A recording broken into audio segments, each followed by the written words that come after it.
Hello बच्चों, let's read the question.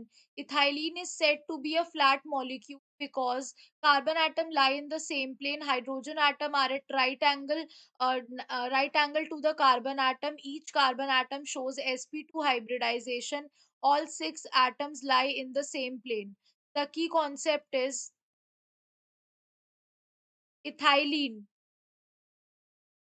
Basically अगर हम बात करते हैं इथाइलिन की विच इज डिनोट इसका मॉलिक्यूलर फॉर्मूला होता है C2H4। तो बेसिकली इसमें क्या होता है, बेसिकली अगर हम इसका स्ट्रक्चर देखें तो कुछ इस तरह से होता है। यहाँ पर बेसिकली हर एक कार्बन एटम जो है वो तीन दूसरे एटम से, दो हाइड्रोजन से और एक कार्बन से अटैच होता है। और इसमें कार्बन जो होता है वो कैसा हाइब्रिड, इसमें नंबर ऑफ, हम अगर इसका हाइब्रिडाइजेशन निकालें तो नंबर ऑफ बॉन्ड पेयर कितने हैं इसमें, total number of sigma bonds कितने हैं, तीन सिग्मा बॉन्ड्स हैं प्लस जीरो लोन पेयर है, तो इसकी हाइब्रिडाइजेशन क्या हो जाएगी sp2। तो same for both the carbon, यानी दोनों कार्बन कैसे हाइब्रिडाइज्ड हैं, sp2 हाइब्रिडाइज्ड होते हैं। और एंगल जो बनता है इसमें कार्बन हाइड्रोजन के बीच का, दैट इज 120 डिग्री।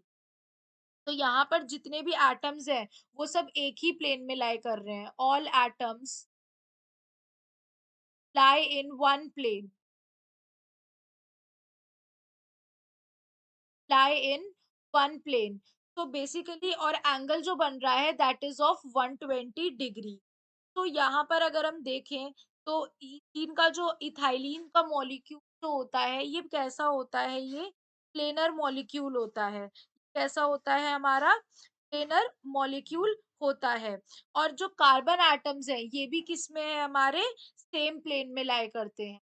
अब हमें कह रहा है कि पहला कि carbon atoms lie in the same plane, yes. Hydrogen atom right angle पर है, तो राइट एंगल पर नहीं होते हैं हाइड्रोजन एटम। तो यहाँ पर एंगल बनता है वो कैसा बनता है, 120 बनता है from carbon carbon hydrogen. This one is wrong.